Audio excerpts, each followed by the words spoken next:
The UN Environment Programme has been very closely connected to the activities of the SwitchMed project with a very strong focus on the dimension of policy.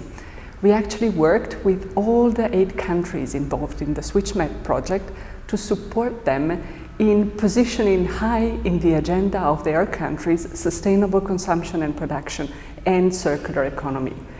These materialized in the creation of a national action plan on sustainable consumption and production, whose formulation, whose elaboration brought together between 10 and 15 ministries within the government of each and every country and a very wide participation of other stakeholders.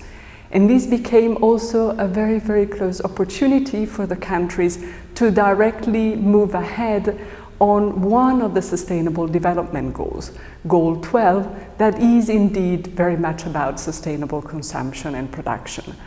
The plan itself was actually not a document that remained in the libraries of the ministries. It really immediately became a very active document, and government started to take forward a lot of the priorities that they had identified, be them priorities associated to the procurement that governments do,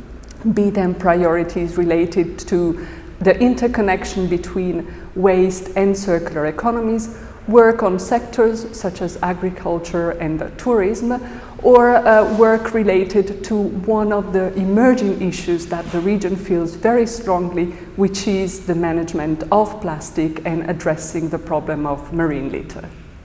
This 3rd edition of the SwitchMed Connect is a great opportunity, first of all, for us to celebrate the successes of having worked with the 8 countries in the Mediterranean region. And it's also an opportunity to share the good practices, the lessons learned while working on circular economy and sustainable consumption and production in that region. It also helps us gather insight on what further is needed to support the countries and to work with the countries even further in accelerating the uptake of all the good experiences that we have developed in the past years.